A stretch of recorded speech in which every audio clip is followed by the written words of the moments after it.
Hello guys, అందరూ ఎలా ఉన్నారు? Welcome back my channel.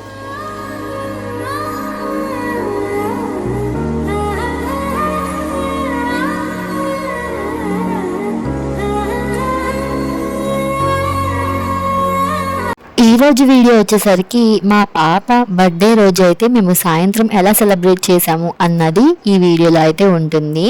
యాక్చువల్గా ఈ వీడియో అయితే నేను అసలు పెట్టవద్దు అనుకున్నాను, కాకపోతే పోయిన ఇయర్ కూడా ఏమి పెట్టలేదు, అందుకని చెప్పేసి ఈ ఇయర్ అయితే పెడుతున్నాను. అసలు ఈ ఇయర్ అయితే మా బుడ్డిదానికి గ్రాండ్గా చేద్దాం అనుకున్నాం బర్త్డే, కాకపోతే ఇంకా కొన్ని కారణాల వల్ల అయితే బర్త్డే చేయట్లేదు. ఎట్లనో బర్త్డే చేస్తలేం కదా అని చెప్పేసి ఇలా డొనేట్ చేద్దామని చెప్పేసి ఇంకా ఇలా వృద్ధాశ్రమంలో అయితే సెలబ్రేట్ చేసినాము. చాలా చాలా హ్యాపీ అనిపించింది నాకైతే. ఇంకా పోయిన ఇయర్ అయితే మేము అనాథ పిల్లలు వాళ్ళు ఉంటారు కదా, ఇంకా వాళ్ళకైతే ఫుడ్ ఇచ్చాము. కాకపోతే ఈ ఇయర్ అయితే మేమే ఇంకా ఆశ్రమం దగ్గరికి వెళ్ళి సెలబ్రేట్ చేద్దామని చెప్పేసి అనుకుని అయితే వెళ్ళైతే ఇట్లా చేసినాము. మనం లక్షలు వేలు పెట్టేసేసి ఫంక్షన్స్ అయితే చేస్తూ ఉంటాము, కాకపోతే అప్పటికప్పుడు తింటారు వెళ్ళిపోతారు అందరూ. ఇంకా ఏది అట్లా అవుతుందో మనకి తెలియదు కదా, అందుకని చెప్పేసి ఇట్లా ఒక మంచి పనులు అనేవి మన పిల్లలకి చిన్నప్పటి నుంచే కొంచెం చూపిస్తూ నేర్పిస్తూ ఉంటే వాళ్ళు కూడా మంచి నడవడికలో నడుస్తారు. రేపు వాళ్ళు పెద్దయిన తర్వాత మంచి పనులు చేస్తారు. మనం చూసే నేర్చుకుంటారు కాబట్టి మనం ఏ పనులు చేస్తే వాళ్ళు అదే చేస్తారు. మొక్కై వంగంది మౌనై వంగుతుందా అంటారు. పిల్లల్ని అందుకనే చిన్నప్పటి నుంచే మనం పెంచాలి.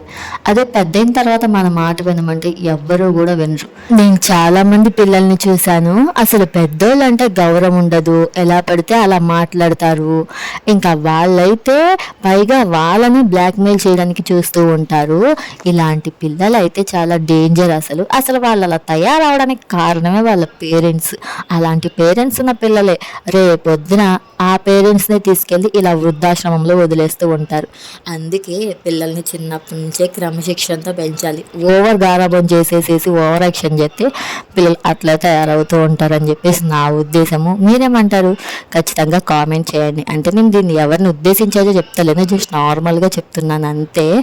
ఇంకా నేనేదో గొప్ప అని చెప్పుకుంటలేను. ఇంకా మేమైతే అక్కడ సెలబ్రేషన్స్ అయిపోయిన తర్వాత ఫుడ్ అయితే పెట్టించినాము. ఇంకా నేను కూడా ఒక 2-3 మెంబర్స్కి అయితే వడ్డించాను. ఇంకా కొంచెం ఎక్కువ తక్కువ పెట్టేస్తున్నాను అని చెప్పేసి నాకైతే తెలుస్తలేదు వడ్డించడము. ఇంకా 1 మెంబర్కి 2 మెంబర్కి పెట్టేసేసి నేను అక్కడ మేనేజ్మెంట్ వాళ్ళకి ఇచ్చేసాను, వాళ్ళు అయితే పెట్టేసుకున్నారు. ఇంకా మాకైతే అక్కడ చాలా అంటే చాలా హ్యాపీగా అనిపించింది.